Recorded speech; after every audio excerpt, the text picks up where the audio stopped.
panunot na chika ng takoy mental depression, mental disorder because of loneliness. In the absence of brother and sister as a family, nakita tayo, nailata ko yan, at si Padasa ay may hospital, ay may pamilya ay imbisita yan, may manipaka ay pumunta ka, yawaday kami payis na, well, that is the effect of the presence of brother and sister as a family. So the greatest thing to treasure on earth is to be with family. Well, let me share with Wally the importance of gathering and meeting with family. Mamin, ano tako ay reunion sa 1 year? Maminsan. Well, ng Ati Bali, yung maminsan tako ay reunion, at least walay ng kanang tako ay weekly, daily, everyday ay gathering of the family. Well, I will read that. Whether we like it or not, this is what the Bible says it is true. Blessed, Psalms 128, wala yung Bible is sa cellphone yun, Psalms 128.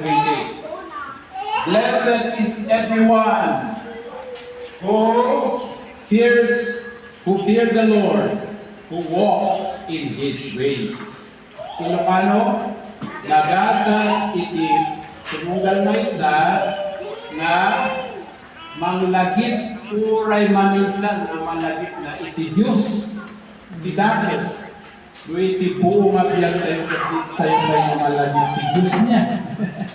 Iti Diyos na umay. Ngayon po na, mas nagasgasan kapay no kanayon mo nalagyan ati source iti salunat tayo, source iti nagsakidya tayo ni Apo Diyos. Amen. Mapalinga ko na ang umang nasapulang ni Apo Diyos na ada kwarta, ada mayat na trabaho, ada mayat na pagbiyak ko. Gagita awan kwarta dati mang sapul ko ni Apo Diyos, mabalingay bagat di chay. Nang kastoy, luag sakit tayo. Tidak kung mas-source, itipamingsa tayo. Presence of a brother and sister. Ang presence of money. Ito na tayo nga ng pakitsa kada tayo. Kapitahan pagi ni Solomon. Kuna ni Solomon, amo ni Solomon, the richest, the world richest man that ever lived on earth mula na, pinagas ko na mag-enjoy ti ragsak tinubong, awan gayam. Pinagas ko ti 700 na asawa, kaso ko 700 na asawa niya. Kat pinili na pa'y tinapinta sa amin diti rumarupong. Una na awan gayam, awan maganap mo. Pinagas na ti adu, mabak na iti kwarta. Tapno ko na naman mayat itibiyat ng awan gayam. Nang pinapiro ka na kuna na, kapapatgan gayam, nga mag-iurunong ka, mati-danggay ka, iti kaabsat ng kapamilya, pati jay gayam, iti naiyanak tayo, at dati nanang tentatan, iti mainlungon tayo, tatang absat nanang antila tati agad. Dijenti ko na tayo nga, the greatest treasure, na mabaling i-treasure tayo natin. Kauray mo ko lang nga, bahala kayo tanga, ang pamilya tawa, at lang dito'y abroad, bahala dito'y pamilya. So, tika panramutan tikaduan. Gaputa, wakot handa ka na kasapulan ti dito'y maki-fellowship,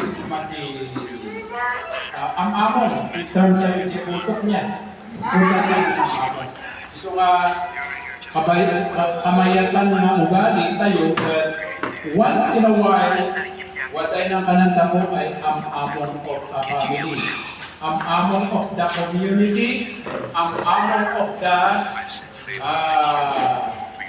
clan, family, yaman ay klase ay amamon. Napanata ko ang among within the presence of a brother, sister, auntie, uncle, lula, lulu. Sa sinang pananta ko ay treasure. Ibaga,